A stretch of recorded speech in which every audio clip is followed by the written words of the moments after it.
আমরা তো মানুষ, আমাদের মানসিক পরিস্থিতি অবস্থা সবসময় একরকম থাকে না। কখনো আমাদের মন খুব অস্থির থাকে, কখনো কষ্টে থাকি, বেড়াতে থাকি, কিংবা সবকিছু ঠিকভাবে চলছে, তারপরেও মনে হয় যে কিছুই যেন নেই, কিছু একটা গন্ডগোল হচ্ছে।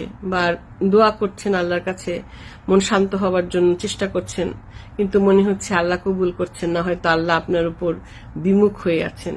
এরকম অনেক সময় মনে হয় না যে আল্লাহ আমার দোয়া কবুল করছেন না কেন? ব্যাপারটা আসলে তা নয়। অনেক সময় আল্লাহ আমাদের দোয়াটা হয়তো দেরিতে কবুল করেন, এটা আল্লাহই জানেন। তবে কিছু কিছু দোয়া আছে যেটা আল্লাহ হয়তো সরাসরি, আল্লাহর সাথে আপনার সম্পর্কটা একটু উন্নত হয়, আপনার মনোবল বাড়ে, মন শক্ত হয়, দুশ্চিন্তা কমে, তারপরে কঠিন সময়টা সহজ হয়ে যায়। এরকম একটা ছোট্ট দোয়ার কথা আজকে বলবো। এই দোয়াটা আমি একজনের কাছে শিখেছিলাম, সেটা হচ্ছে প্যান্ডেমিকের সময়। প্যান্ডেমিক হচ্ছে করোনাকালীন সময়ে, যখন বিশেষত নর্থ আমেরিকাতে করোনা তো খুব ভয়াবহ, অনেকেই আপনারা জানেন, অনেক আপনজন হারিয়েছেন, আমিও দেশে অনেক আপনজন হারিয়েছি, আর এখানেও প্রচুর কড়াকড়ি ছিল। আর করোনার সময় কিন্তু আমাদের পরিবারে আমাদের 3 জনেরই করোনা হয়েছিল, এবং 2-3 বছরে প্রায় আমার তো 3 বার হয়েছে। আলহামদুলিল্লাহ, আল্লাহর কাছে শুকরিয়া যে সেই সময়টা পার করে এসেছি।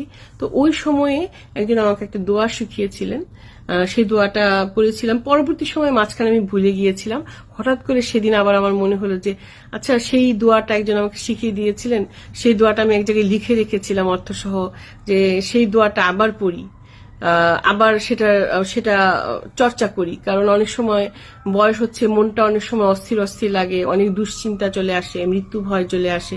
তো সেই দোয়াটা হয়তো বা মনটাকে শান্ত করতে পারে। চলেন সেই দোয়াটা কি আপনাদের সাথে শেয়ার করি। সেই দোয়াটা হচ্ছে কুরআনের সূরা তাওবার 129 নম্বর আয়াত,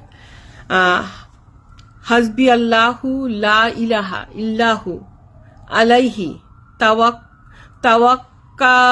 তাওয়াক্কালতু ওয়া হুয়া রাব্বুল আরশিল আজিম। এর অর্থ হচ্ছে, আমার জন্য আল্লাহ যথেষ্ট, তিনি ছাড়া আর কোনো উপাস্য নাই, আমি তার উপরই ভরসা করি, তিনি মহান আরশের অধিপতি। এই যে হাসবি আল্লাহ বলছেন, এই যে একটা শক্তিশালী শব্দ উচ্চারণ করছেন, তার মাধ্যমে আপনি ঘোষণা দিচ্ছেন যে হে আল্লাহ, আমি আপনাকে ছাড়া আর কারো উপর ভরসা করছি না। তখন থেকেই কিন্তু আল্লাহ তাআলার সাথে আপনার সম্পর্কটা আরো দৃঢ় হয়ে গেল, আরো মজবুত হয়ে গেল। তো এই দোয়াটা দিন রাত যখনই পারবেন পড়ে ফেলবেন, প্রয়োজনে মুখস্থ করে ফেলবেন। আমার তখন পড়তে পড়তে মুখস্থ হয়ে গেছিল, আমি এখন আবার ভুলে গেছি, বয়স হচ্ছে তো মেমোরি লস হচ্ছে, আবার ইনশাল্লাহ একদম মুখস্থ করে ফেলবো। তো এই যে অর্থটা, এই অর্থটার মাধ্যমে কি আপনি আল্লাহর প্রশংসা করছেন, এবং আপনি বলছেন যে আমার আর কারো দরকার নাই, আল্লাহ যদি আমার সাথে থাকেন। এই যে আল্লাহর উপর আপনি চোখ বন্ধ করে ভরসা করছেন, আল্লাহ এটা পছন্দ করেন। এবং এটা আমি মর্মে মর্মে বোধ করেছি। ওই যে বললাম, করোনাকালীন সময়ে যখন আপনজনরাও দূরে সরে গেছে, যখন মনে হয়েছে যে ওর করোনা হয়েছে, চারপাশে কেউ থাকে না, একা আপনি একটা ঘরে থাকেন, মৃত্যুর সাথে পাঞ্জা লড়েন, কারণ কোনো গ্যারান্টি নেই আপনি বাঁচবেন কি মরবেন। তো সেই সময়টাতে আল্লাহ ছাড়া আর কেউ থাকে না, কেউ ছিল না। তো সেই সময় এই যে দোয়াটা তখন অনেক ভরসা জুগিয়েছে আমাকে, এবং সেই কারণে মাঝখানে ওই যে বললাম ভুলে গেছি, আবার ইনশাল্লাহ আবার শুরু করব পড়া। দোয়া করবেন সবাই আমার জন্য, আমিও আপনাদের জন্য দোয়া করব। কোরআনের সব আয়াতই অনেক ফজিলতপূর্ণ, অনেক মহত্বপূর্ণ, তবু কিছু কিছু আয়াত আছে, দোয়া আছে যেটা ডাইরেক্ট আল্লাহর সাথে কানেকশন হয়ে যায়, আল্লাহ খুব তাড়াতাড়ি কবুল করেন। সেরকমই এরকম এই আয়াতটা। তো চলেন এটা আমরা চর্চা করি, পড়ার চেষ্টা করি। যখনই মন খারাপ হবে, দিন হোক রাত হোক, পড়বেন, দেখবেন মনে একটা আলাদা শান্তি অনুভব করবেন। এই দোয়ার প্রতিটা শব্দ শুধু শব্দ নয়, পূর্ণ আত্মসমর্পণ।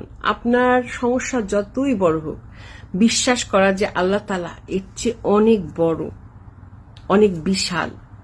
আর আরেকটা কথা মনে রাখবেন, মানুষ আপনাকে ছেড়ে চলে যেতে পারে, আল্লাহ তাআলা কখনো আপনাকে ছেড়ে যাবেন না। হয়তো আপনাকে দেয়ার যে প্রসেসটা সেটা একটু ডিলে হতে পারে, কিন্তু কখনো আপনাকে ছেড়ে যাবেন না। এটা যখন বিশ্বাস করবেন, জীবন বদলাবে। ভেবে দেখবেন সবাই। আসসালামু আলাইকুম।